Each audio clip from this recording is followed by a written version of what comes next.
Hello and welcome to video number 7. Let's talk about video length in more depth. So the big question is, how long should your video be? While yes, most folks have said that your video should be short due to attention span, and that's something that we've talked about in the past, and that definitely worked in the past, and that still is true that people's attention span are short. But today, in terms of YouTube, your video length should be longer, and here's why. Did you know that YouTube ranks your video based on how many minutes your viewer watches? We talked briefly about this in video number 1, but I want to talk about why that is the case. Statistically speaking, most people that we have found, based on statistics that we have seen in YouTube, most people watch about 50% of a video. Even the people that are interested in a video, they watch 50% of a video. So if that, in this case, is a 5-minute video, an average viewer is only going to watch about 2.5 minutes. Now, here's why that is important. If you're competing against someone who has a 30-minute video and their viewers watch 15 minutes, which is about 50%, well, guess what? Even if they can have less viewers than you, they're going to beat you because they have a longer video. So if you got the 2.5, they've got the 15 minutes, they can send less people and still beat you. And YouTube will favor them in the end. Now that, of course, is assuming that the views are legitimate and people are actually watching. And that's why user experience is so important. So to give you some real life practical application, let's hop on over to YouTube and I'm going to show you proof that this works. Okay, so let's take what we learned and what we just discussed and apply it to some real life practical application. So if we head on back over to youtube.com, we type in the keyword Instant Pot recipes, we can see this one, and this one. So let's go ahead and open these up. So we got this one, and this one. So that's 1, 2, and 3. The first one has about roughly 8 minutes or 9 minutes. We'll say 9 minutes. The second one has about 27 minutes. And the third one has about 20 minutes. Okay. So essentially the second and third have about double the amount of time. So like we talked about, most people watch about 50% or less, and then they quit. That's the average, right? So if that's the case, this person here, even though they have more views, see that? 800,000 views, even though they have more views, they're competing with somebody with a 30-minute video. Essentially, it's 27 or 28, but close to 30. So if we round that, we'll just say this is 10, this is 30, and this is 20. All right, so let's keep it at even numbers. So if that's the case, there's 4 minutes here, 15 minutes here, and 10 minutes here. So this means that the person with the less amount of minutes, they're going to need a lot more views and a lot more people watching it. So in total, if this person has, obviously this person's number 1, but what I'm saying here is because YouTube looks at how many minutes are watched, if this person had 800,000 views and this person had only half of that amount, but had more than double this amount, this person right here would most likely rank higher. So see that? Only 100,000 views, 15 minutes. This one here, 20 minutes, only 6,000 views. So you might ask, well, shouldn't this be maybe number 1? Not necessarily. If we really look at it, so we've got 800 times 4 minutes, and that's not going to be exact. I mean, we could even take 500. And this is definitely going to be number 1. And this is definitely going to be number 2 based on the information. But this person, because they have a long enough video, even though they have less amount of views, they're still able to rank pretty high.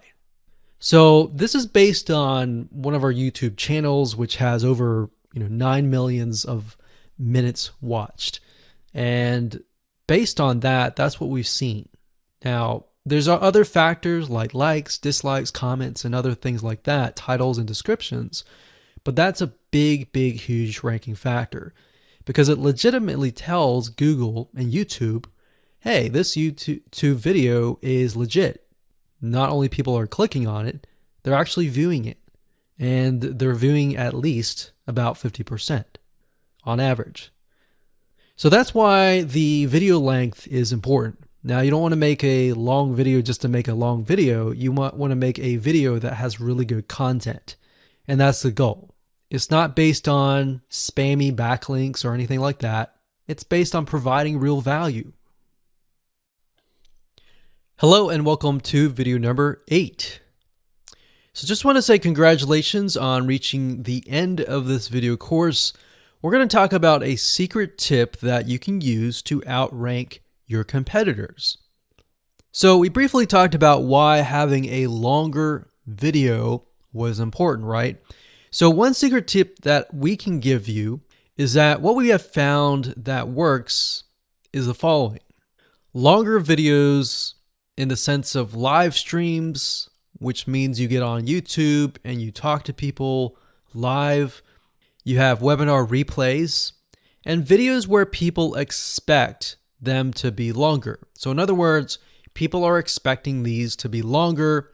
If you make a normal video that people expect to be 5 minutes and you make it an hour, then you're not really going to hit that 50%.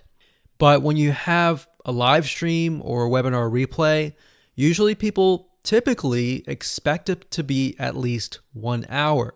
So because people expect it to be 1 hour or longer, they expect to take time out of their busy schedule to actually watch your longer video. And what we found is these work really well compared to the average video. So let's discuss what you need to do in terms of software or even web applications that you need to create live streams and webinar replays. So in order to create a YouTube live stream, you're going to need to have a broadcasting software. There are many. You can go to YouTube and type in live stream, how to set it up, and there's a lot of videos on that. But this is one particular one that we have used and that has worked really, really well for us. It's called Open Broadcaster Software, and it's free, best of all. And that is located at obsproject.com. So as you can see here, there is versions for Windows, Mac, and Linux. So it's simply as easy as downloading and you can start streaming. So the reason why you need this software is basically what it does is it connects to the YouTube live stream system. And when you're ready, you click record and you're good to go.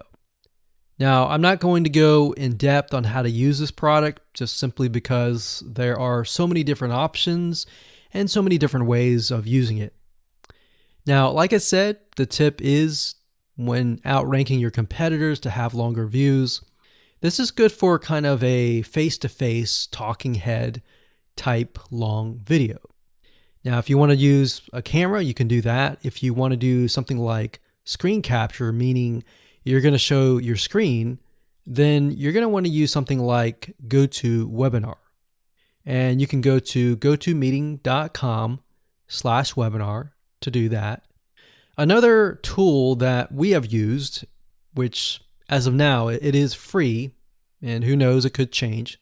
So GoToWebinar does cost money, but it's a nice way to kind of engage with people.